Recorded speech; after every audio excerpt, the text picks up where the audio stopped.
हर शख्स की कहानी के पीछे एक साया होता है।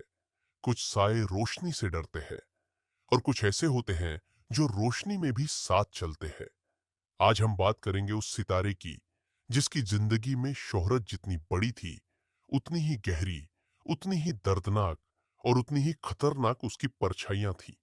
यह है संजय दत्त की डार्क साइड की असल कहानी। एक सुपरस्टार पिता, एक लेजेंडरी मां और घर घर में गूंजने वाला नाम। दत्त परिवार का बेटा होना एक ताज की तरह था, लेकिन उसी ताज का वजन संजू की मासूम आंखों से नींद छीन रहा था। स्कूल में अकेलापन, घर में दबाव और बाहर दुनिया की उम्मीदें। इस दबाव का पहला दरवाजा खुला ड्रग्स के नाम पर। रेट रेट कर अंदर घुलता जहर और एक उभरते सितारे की रोशनी मध्यम होने लगी। 17 साल की उम्र और अचानक दुनिया से चली गई उनकी मां नरगिस दत्त। वो सिर्फ मां नहीं थी, संजू की दुनिया थी। और जिस दिन वो गई, उसी दिन संजू के अंदर कुछ टूट गया। उस टूटन की आवाज सिर्फ एक जगह जाकर थमी, नशे की गहराई में, जहां दर्द चुपचाप डूब जाता है। ड्रग्स ने संजय दत्त को सिर्फ खोया हुआ बेटा नहीं बनाया, बल्कि खोया हुआ इंसान बना दिया। स्टूडियो में लेट पहुंचना, शॉट भूल जाना, मानसिक टूटन, फिल्म मेकर परेशान, परिवार बेबस और एक एक कर उनके हाथ से फिसलते गए फिल्मी मौके। आखिरकार परिवार ने उन्हें अमेरिका के रिहैब में भेजा। वहां संजू ने खुद कहा, मैं इंसान नहीं, ड्रग्स का कैदी बन चुका था।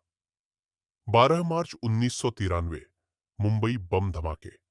पूरा शहर दहल गया, सैकड़ों लोग घायल, कई मौतें और पूरा देश सदमे में। लेकिन देश तब और हिल गया जब इस केस की एक कड़ी सीधे जाकर जुड़ी संजय दत्त से।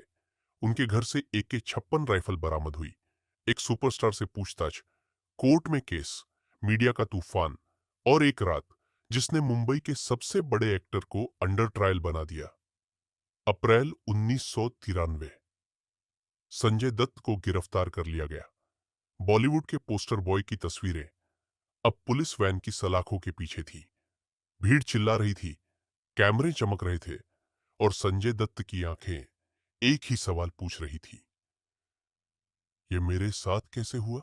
सालों चली सुनवाई, टीवी पर बहसें, लाखों फैंस की सांसें अटकी रहीं।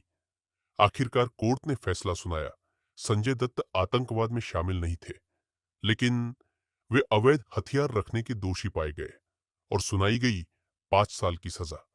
यह फैसला संजू की जिंदगी में एक गहरी काली रेखा बन गया। येरवाड़ा जेल की ऊंची दीवारों के बीच संजय दत्त एक कैदी बन चुके थे। दिन में मजदूरी, रात में अंधेरे में अकेलापन और सुबह वही रूटीन। उन्होंने बाद में कहा था, जेल ने मुझे तोड़ा भी और मुझे बनाया भी। ये वो जगह थी जहां संजू ने अपनी असली लड़ाई लड़ी, खुद से। करियर डगमगाया, जिंदगी पटरी से उतरी और सबसे ज्यादा टूटे उनके रिश्ते। उनकी निजी जिंदगी उतनी ही उथल पुथल रही जितनी उनकी पेशेवर। शादियां, ब्रेकअप्स, दूरी, दर्द। संजय दत्त की जिंदगी किसी फिल्म से कम नहीं, बल्कि उससे कहीं ज्यादा अंधेरी थी। लेकिन हर अंधेरा हमेशा के लिए नहीं होता। संजू ने अपने जीवन की सबसे बड़ी वापसी मुन्ना भाई MBBS से की। एक ऐसा किरदार जिसने संजय दत्त के नाम के सामने लगा विवादित का धब्बा हल्का कर दिया। लेकिन जो आग उनके जीवन में थी, वह एक बाहरी आग से नहीं, बल्कि भीतर के तूफान से बुझनी थी। संजय दत्त की कहानी सिर्फ गलतियों की कहानी नहीं है।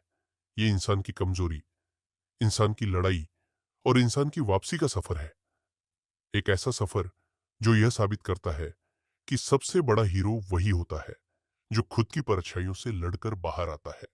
अगर आपको ऐसी कहानियां पसंद आती हैं, तो इस वीडियो को लाइक करें, चैनल को सब्सक्राइब करें और बताइए, अगली डार्क स्टोरी किस सितारे की होनी चाहिए।